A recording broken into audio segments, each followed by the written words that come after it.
Visión Violeta. Bienvenidas y bienvenidos. Para la colectiva Visión Violeta es un gusto que nos acompañe. Rey, yo sé que muchos y muchas de nosotros y nosotras ya te seguimos a lo largo de todas tus trayectorias, de todas las pláticas que nos has dado. Pero para quienes son nuevos en conocerte, ¿qué nos puedes platicar de ti? Muchas gracias. Bueno, de entrada soy una persona con discapacidad visual desde los 10 años. Mm, No, no, no llegué en la vida aquí en Querétaro. Mi nacimiento es en el Estado de México y radico actualmente en Querétaro. Eh, Desde la edad de 10 años es cuando adquiero la discapacidad. Fue por un accidente, del cual de ahí es donde comienza toda mi trayectoria. En la parte profesional o las credenciales que presento ante la sociedad, bueno, soy comunicólogo por la Universidad Autónoma de Querétaro. También tengo una carrera técnica en trabajo social. Y fui empresario, fui también instructor de orientación y movilidad por una institución de aquí de Querétaro, am, activista por los derechos de las personas con discapacidad y actualmente funcionario público. Trabajo para una dependencia de gobierno como promotora de la inclusión. Como te podría decir a grandes rasgos lo que he venido desarrollando. Soy el menor, el más pequeño de la familia de 9 hermanos. Entonces, pues bueno, creo que por allí es parte de lo que les puedo platicar un poquito de mi historia.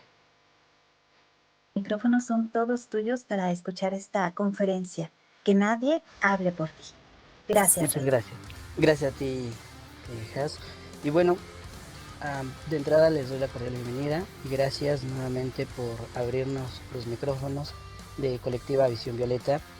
Es un gusto para mí hablar de este tema, de que nadie hable por ti, de dar el empoderamiento a esa voz que tienes, porque al final de cuentas es un derecho, como lo había expresado hace unos minutos, es un derecho fundamental que todos tenemos. Es un derecho que quizás por mucho tiempo nos lo han quitado, nos han dicho cómo comportarnos, cómo actuar, qué decir. Pero es momento de tomar el control de tu propia vida. Es eso, realmente cuando te empoderas de tu voz, abres ese canal que a lo mejor no habías tenido la oportunidad, o esa puerta que abres y darte cuenta de un mundo que está ahí frente a ti. Y que vas a ir abriendo una y otra puerta y te vas a ir descubriendo con el mundo, te vas a ir dando cuenta de lo que es realmente. Ese poder de la voz es mágico porque te permite saber y hablar, por supuesto, de lo que tú sientes, de lo que tú quieres, de lo que tú necesitas, ¿no? Y defender tus derechos, por supuesto, ante instituciones, ya sea instituciones eh, de educación, ya sea instituciones públicas, ya sea ante la sociedad, te vas a ir abriendo puertas con ello. Entonces, por eso es importante. Hemos escuchado a lo largo de la historia líderes que han ido al frente, que han movido masas para precisamente abrir brecha ante la desigualdad, ¿no? Ante este mundo que nos reprime, que nos controla. Entonces vamos, por supuesto, siendo parte de esos líderes, de esas lideresas que van tomando eh, la bandera, que dicen yo puedo y lo puedo hacer, por supuesto. Entonces se van con ello a la lucha, a abrir un espacio que bueno, que nos enfrentamos día con día, ¿no? Por ahí tenemos a varios, podemos hablar de muchas personas, pero ustedes conocen a varias líderes o líderes que nos han dejado huella, que nos han dejado esos caminos abiertos. Por la lucha hacia una igualdad, una inclusión, ¿no? Antes era los espacios, ahora ya no solamente son los espacios físicos, sino también esos espacios que no hemos, que todavía seguimos en lucha, que es los espacios eh, mentales, ¿no? Donde hablábamos de un capacitismo, de ese pensamiento que no nos deja llegar a espacios de liderazgo, ¿no? Que todavía son controlados por gentes convencionales, pero al final de cuentas el, ese bloque ya se está cayendo. Y se está cayendo gracias a que te estás empoderando, a que tienes la voz, pero una voz que siempre he dicho que no sea la mitad, que no te quedes allí y que no permitas que los demás tomen tu voz. ¿Por, porque te pueden decir, te puedo ayudar, pero va a ir, en esa ayuda te van a ir desplazando, te van haciendo un lado, y eso lo puedo decir directamente por experiencia, que así llegan los convencionales, ¿no? Una vez que aprenden toda la parte de lo que tú sabes, ¿no? En tema de inclusión y de tema de atender a personas con discapacidad, ellos lo consideran y que es bueno, y de ahí, pum, se incrustan y ya no los mueves. O sea, se quedan ahí, y es algo porque lógico, porque está apoyado por todos los demás, ¿no? Por todos los convencionales y todo bajo este pensamiento capacitista, por supuesto. Pero bueno, para que quede un poquito más claro, más en contexto de lo que les estoy platicando, vamos a repasar un poquito de mi historia. Eh, Cuando pierdo la vista, no es solamente perder la vista, es comenzar de cero, ¿no? Es quedarse por un momento sin voz, sin un, sin decir qué voy a hacer, ¿no? Por no tener un objetivo claro, porque realmente se te acaba en ese momento tus planes, tus metas. En ese momento dices, ya no sé qué voy a hacer, porque yo quería ser médico y ya no puedo hacerlo. En mi caso era la ilusión de ser comunicólogo, ¿no? De estar terminando una carrera en comunicación y periodismo. No sabía de qué se trataba, porque pues es a la edad de 8 años cuando empiezo a buscar esa carrera, esa ilusión de en aquel entonces, ¿no? Yo solamente me dejaba guiar por lo que veía en la tele, en la radio. O sea, esos eran los medios de inspiración, ¿no? Entonces, no sabía de qué se trataba, pero yo quería estar atrás de un micrófono, ¿no? Ser parte de, de esa masa de comunicólogos, de, que están al frente de un micrófono. No sabía la responsabilidad, la verdad, pero allí estaba mi sueño, ese era mi sueño. Y se ve difuso o incluso perdido cuando me sucede el accidente, ¿no? Caída de la azotea de mi casa, o un poco con... Yo era hiperactivo, la verdad me consideraba así, no podía estarme quieto. Entonces quería investigar, quería subir, bajar, hacer, ¿no? Como todo un niño eh, cuando quieres comerte el mundo entero. Entonces, pues termino comiéndome el mundo, ¿verdad? Porque ese impacto hace que retroceda en los sueños. Me quedo un tiempo fuera de la institución, ¿no? De toda la escuela, por 2 años. 2 años. Fue un año donde no tuve actividad, estuve en casa aprendiendo cosas, bueno, no actividad escolar, pero sí escuela, digo, sí una preparación en casa, ¿no? Los quehaceres domésticos, por supuesto que los aprendí, eh, gracias a una familia que siempre estuvo al pendiente. No, no me limitaba, pero tampoco me exponía. sí había una supervisión, sí había un cuidado en ese aspecto y pues bueno, ese acompañamiento hace que logre aprender cosas, ¿no? Que en algún momento de mi vida me iban a ayudar. Regreso a la parte escolar. Te estoy hablando más o menos de 12 años, 13 más o menos. A una primaria, entonces dices, híjole, ¿qué hago con niños de que son menores que yo? ¿No? Incluso de 9 8 10 que era más o menos el, el rango que estaban mis compañeros y que yo tenía que cursar esos ciclos donde no había podido concluir. Era un choque emocional, un choque, eh, yo te podría decir incluso de educación.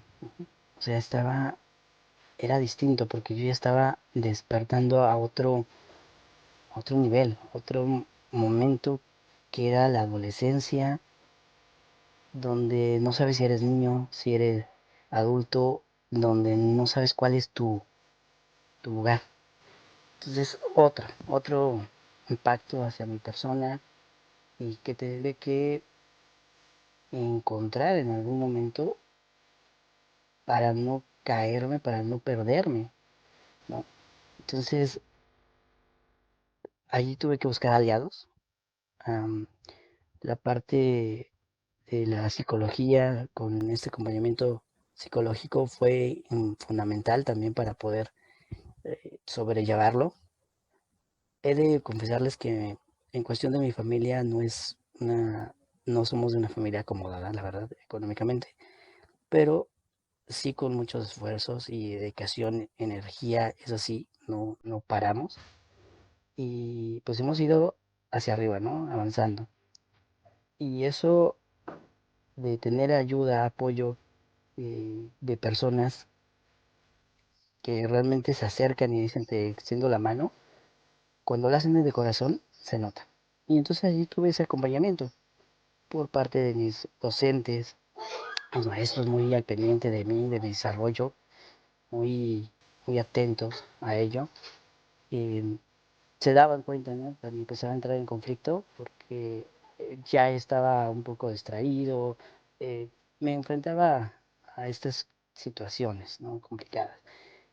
Pero aquí es donde yo siempre he dicho que la importancia de la voz, ¿no? De poder expresarlo, lo que te está pasando, lo que estás viviendo en ese momento, es un momento importante. Pero saber a quién se lo vas a decir. ¿Quiénes serán en ese momento mi punto de apoyo?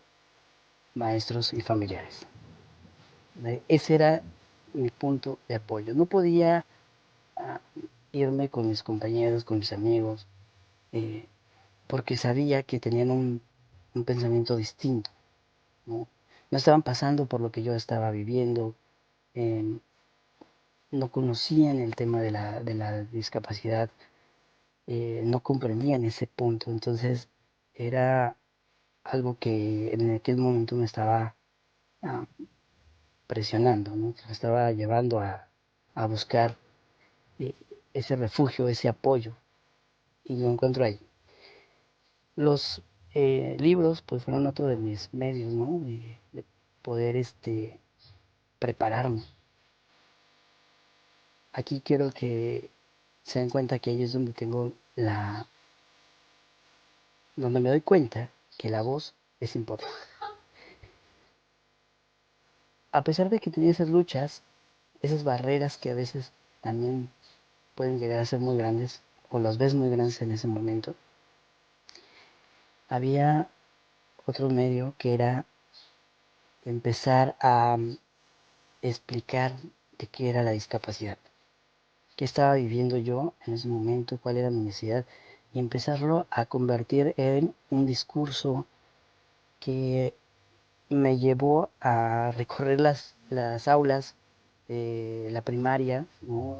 Ya al frente de mis compañeros, hablándoles del tema, y de, enfrente de los maestros, de los padres de familia, empezó a tener esa voz pues tener vida, ¿no? Empezó a tener vida esa voz y demostrar que realmente el hablar de una discapacidad, pues no era ni de espantarse, ¿no? Que no era parte de pensamientos arcaicos como que era una maldición y todo este tipo de cuestiones que sabemos que estaban en la mente, ¿no? Y que las personas con discapacidad eran personas con sentimientos. Entonces toda esa parte fue lo que me tocó llevarlo a, a una zona donde yo te podría decir que era de los tres personas con discapacidad que podían andar en la calle o que andaban en la calle.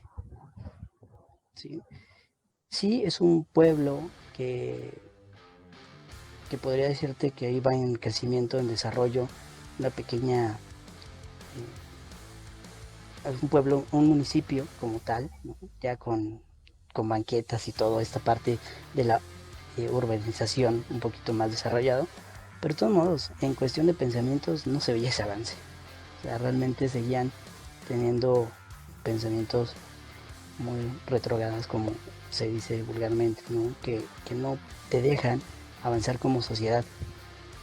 Y sí, era el fenómeno, era el bicho raro, era aquella persona que cómo me atrevía a arriesgarme, ¿no? Exponer mi vida y andar eh, desarrollándome y avanzando en la parte educativa. En la secundaria también me toca un proceso complicado, ya avanzando en la edad, ¿no? También se dan cuenta, traía desfase en edad. Y, y todas esas cuestiones sí pegan, ¿eh? Por supuesto que pegan cuando te das cuenta que tus compañeros con los que iniciaste una, una historia escolar van arriba de ti, ¿no? Por encima ya unos casi entrando a la preparatoria y tú apenas entrando a la secundaria, entonces dices tú, ¿qué onda, no? ¿Qué pasa aquí? Entonces, esa parte, pues iba pegando en el estado emocional. Pero ir avanzando en este proceso, em, les comentaba que me permite llegar a escenarios, estar frente a gobiernos y eso me permite a mí darme cuenta que puedo empezar a trabajar en ello.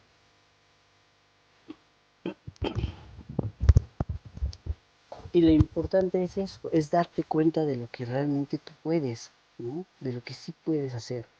Y el que tú vayas abriendo puertas, que vayas enfrentándote, tomando esas barreras, te va, te va subiendo, por supuesto, esos peldaños. Y cuando menos lo esperas, ya estás recibiendo reconocimientos, estás recibiendo eh, aplausos, estás reconociendo, te están reconociendo, pero principalmente te reconoces tú. Te das cuenta que sí puedes. Y Y bueno, pues terminó una secundaria y viene el proceso de preparatoria, un espacio donde no estaba, por supuesto, con las condiciones para recibir a una persona con discapacidad. Entonces, ese proceso, pues tengo que hacer un cambio, un ajuste y, y irme del pueblo, salir de ese municipio, irme a Querétaro, ¿no? Ser migrante con discapacidad visual y tener que acercarme a tocar puertas nuevamente y decir, a ver, sí, tengo una discapacidad, pero tengo estas capacidades, he terminado una primaria en escuela regular, una secundaria en escuela regular. Ese era el tener que hablar. O sea, mis familiares sí me acompañaban, pero simplemente era compañía, si en caso que requiera apoyo, entraban ellos. Pero de entrada el que tenía que hablar, el que tenía que tocar las puertas de la secundaria principalmente fue donde me tocó, fui yo. En la prepa también me tocó decidir en ese momento y decirle a mi madre, porque uno de los principales enfrentamientos fue, ¿cómo le digo a mi mamá que donde me están ofreciendo eh, estudiar es una ciudad donde pasan cada minuto, cada segundo vehículos constantes y, y pues bueno, seguramente, y lo están pensando, pues sí, mi mamá se puso mal emocionalmente, entra en un proceso de crisis porque es así de cómo te vas a ir y te vas a morir. Fue lo primero que sale de su boca de mi madre, ¿no? O sea, te van a atropellar, tú no sabes andar afuera. Bueno, eso era lo que creía mi mamá, porque yo ya tenía una habilitación en el uso del sistema braille y el bastón, que eran los dos elementos con los cuales empiezo o eran las llaves con las que empiezo a abrir las puertas. Esas puertas de la calle, de la sociedad, ¿no? Entonces, esas fueron mis principales herramientas por las cuales le digo a mi mamá, pues no, o sea, realmente no hay manera de que me pase tal cosa. Y si llegara a sucederme, yo sé que estás tú para, para protegerme. Sé que en algún momento si caigo, van a estar tus brazos para soportarme. Y por esa seguridad, con esa confianza, es como tomo la decisión de irme a radicar a Querétaro, donde ahora me encuentro. Em, Aquí también suceden cosas porque entro en un mundo donde ya estaba yo solo y aquí es donde retomo las herramientas que también me dieron en casa, que era el todo lo que es aprender, ¿no? De cocinar, lavar, planchar y barrer, trapear y todas esas cuestiones que dijeras tú, híjole, no, es que son cosas que lo tienen que hacer otras personas que sí ven. No, nosotros también lo hacemos. Por supuesto que lo hacemos también bien, ¿no? Pero esto es lo que tenemos que tomar en cuenta cuando sí se puede, cuando realmente te das cuenta de que la vida depende de ti. Tu vida no depende de nadie más. Tu vida es tu vida. Y entonces, cuando eso pasa, te das cuenta de esos elementos que tienes, de los que sí tienes. No tengo vista, pero tengo una voz, ¿no? A lo mejor sí, la gente me considera raro. Sí, todos somos raros, para todos. En algún momento entramos en esas rarezas, ¿no? Pero tenemos que hacer la diferencia. De nosotros depende de que esas barreras caigan, de que tú creas tu propia historia y no que te la crean, no que te la construyan. Cuando llego a la parte de la profesión, cuando ya estaba para tomar una decisión de que ahora sí que iba a estudiar ya para una carrera, regresa a mi mente eso que tanto había deseado. Déjenme, hago una pausa porque dentro de la preparatoria dije algo que me acerque, necesito empezar a ver algo que me acerque a la parte de la carrera que yo quería, ¿no? A los 8 años. Entonces, dije, ok, si comunicólogo no puedo llegar a ser, ¿por qué no me quedo con la parte humanidades, algo cercano a ello? Y lo que me ofrecen es eh, técnico en trabajo social. Dije, ok, ¿no? Me quedo como técnico en trabajo social. Mm, Mientras, en ese proceso de que termino la preparatoria, comienza otro reto. Ser líder de grupo personas con discapacidad dispuestas a trabajar. Es decir, que comienza a ser empresario, ¿no?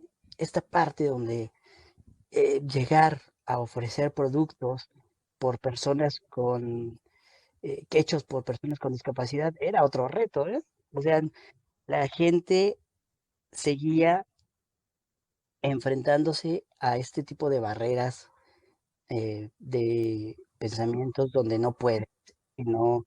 y no te creen que tú hagas ese producto, ¿no?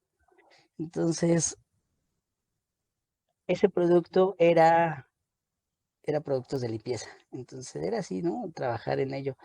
Y algo interesante fue que los empresarios, algunos, sí nos extendían la mano, sí nos abrían y sí, por supuesto, que aceptaron nuestro producto.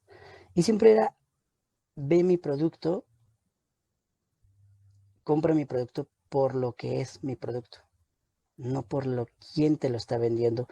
Y no caigas en esa parte de, es que es una persona con discapacidad y por eso le voy a comprar, ¿no? Por supuesto que no. Era de ver mi producto, es bueno, checa la durabilidad de él y si no te convence, no me compres. O sea, realmente era así, tal cual.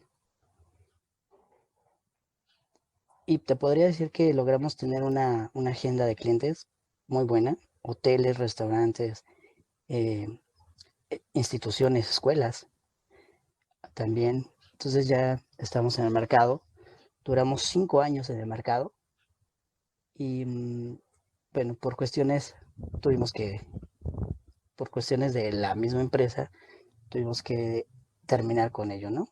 Y comenzar otra etapa. Y justo en eso, cuando estoy terminando este proceso de ser eh, empresario, comienza la carrera en comunicación, ¿no? Por la Universidad Autónoma de Querétaro. Ahí es donde comienzo. No fue fácil, por supuesto que no. Entré como todos, haciendo 3 filtros, 3, 4 filtros que tiene la universidad para poder entrar a las carreras.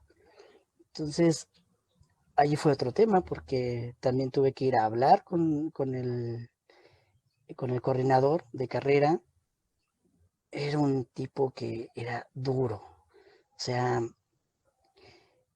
¿qué tan duro fue que pudo hacer que una persona igual con la condición de discapacidad visual retrocediera, se diera de baja? Así de esa magnitud. Duro, cruel, eh, sin conciencia y sin ética profesional como maestro, porque realmente no quería cambiar sus, eh, su metodología de enseñanza. Es esa la verdadera realidad con la que teníamos que enfrentarnos. Me pone un reto de tantos libros, más de 10 libros que tenía que leer. Y le dije, me parece bueno, yo creo que todo a su tiempo va a ser. Esa fue mi única respuesta ante él. Esa fue una de tantas. Otra fue otra maestra que también me dijo que en la carrera de comunicación era para mí. Y tal cual se lo dije, maestra, que no sea usted la que me lo diga, que sea el sistema. Si el sistema educativo de la universidad me dice que no, es decir, por la cantidad de NA que requiera, pues simplemente me va a correr. O sea, la misma universidad, ¿no? Pero que no sea usted. Y tal cual, pasa esa situación y les voy a pasar la anécdota más padre que me sucedió al término de la carrera, para no hacerles más largo el cuento. Esta situación fue cuando termino la carrera y tengo que recibir mi título. En aquel entonces, esa maestra era la coordinadora de la carrera. Es decir, que a ella le tocó, por azares del destino, o por lo que ya estaba escrito, tal cual, que me entregara ella mi título. Fue un impacto emocional fuerte para ambos, donde sus palabras fueron, perdóname y te admiro y realmente demostraste que sí se puede. Me demostraste a mí que lo puedo hacer, que se puede lograr lo que quieres. Y me entrega mi título. Entonces ahí es donde te das cuenta que la voz tiene poder. Cuando te das cuenta que tu voz vale y cuando lo das todo, logras grandes cosas. No sé cómo vamos de tiempo, pero mm, hay más cosas en mi vida, por supuesto, que quisiera irles compartiendo, pero escucho. Vamos muy bien, Rey. Son 11:40 y la verdad es que a mí no me gustaría que nos quedáramos sin poder hablar, justamente más bien que tú nos hablaras de esa voz que ya se escucha a un nivel profesional, en donde te desenvuelves, cómo fue este abrir camino en el área en el que actualmente estás y que ahorita ya estás siendo todo un asesor en no solamente la Secretaría de Cultura, sino también ya en vinculación con otras secretarías que están volteando a ver a las personas con discapacidad de una manera diferente y escuchando esa voz que bien dices se ha alzado desde los 8 años. Gracias, Jess. Pues bueno, en este andar, por supuesto, ahora en la parte profesional, cuando termino la licenciatura, tomo mi título, entro como coordinador de atención a estudiantes con discapacidad en la UAC. Em, es decir, tomo algo que también consideraba que era importante, abrir esas puertas. Si yo había podido entrar por una rendija, ahora era abrir ese portón. Era darles paso de una manera más,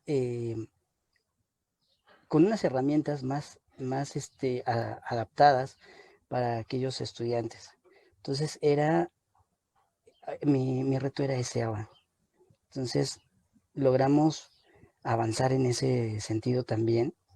Realmente yo le agradezco en aquel entonces a mi jefa, que era la maestra Perosquía, también a mi rectora en aquel entonces, García, Tere Gasca, que era la que también era otro, otra de las personas importantes que confiaron y abren eh, principalmente el espacio para que yo permeara y pudiera mm, dar lo mejor de mí, como en este proceso. Y pues bueno, dejamos una área que todavía sigue operando, sigue trabajando en la universidad, lo cual es un gusto. Tenemos también ahora el gusto de estar desde gobierno, desde la Secretaría de Cultura, abriendo brecha, trabajando de la mano con nuestra secretaria Ana Paula López Virlain, a la cual le mando un fuerte abrazo. También es un placer, por supuesto, y que no, me escuchan, ¿no? Cuando tenemos las reuniones, cuando expongo mis temas a trabajar. Eh, y por supuesto cuando dicen vamos. El ir es el de yo te sigo, tú nos vas marcando el camino y tal cual, ¿eh? Así ha ido siendo dentro de la Secretaría. Ahora, este vínculo que estamos teniendo con otras dependencias de aquí de gobierno, esa importancia del gobernador también, Mauricio Curi, a la cual es una persona que también admiro y le agradezco, eh, el, que, el que también se compromete y diga, vamos con el tema de la inclusión, trabajar por ello también y ir permitiendo que las otras dependencias, de otras secretarías como es turismo, que es ahorita donde tenemos este vínculo y este contacto, este acompañamiento de trabajar con la ciudadanía, de darles también esos espacios culturales accesibles. Um,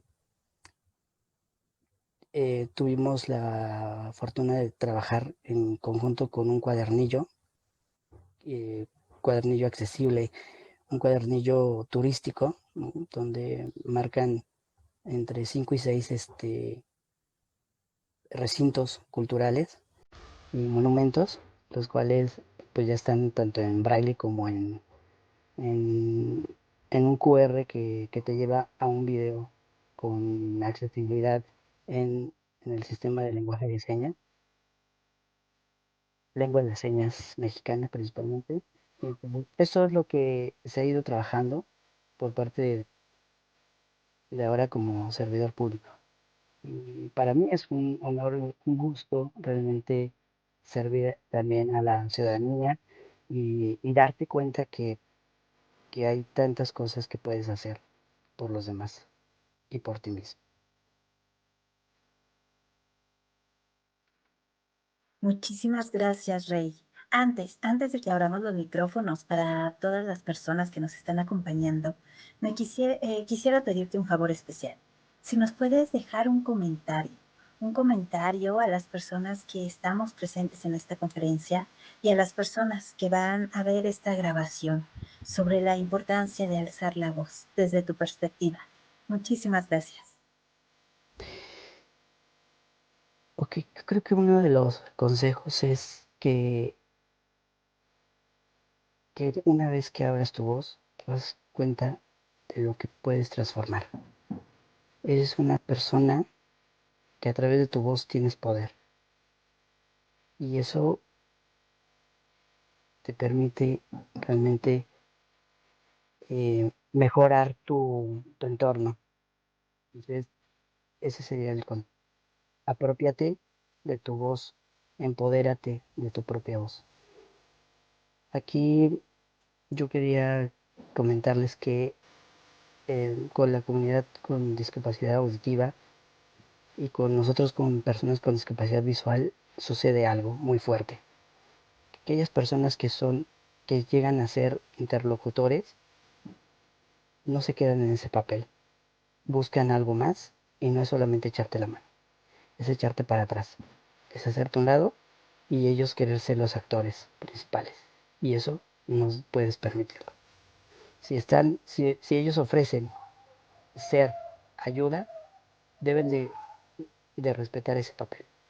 Son facilitadores, son auxiliares. No quieran ser nuestra propia voz, porque no lo son. ¿Sale? Ese es el consejo. Muchísimas gracias, Rey.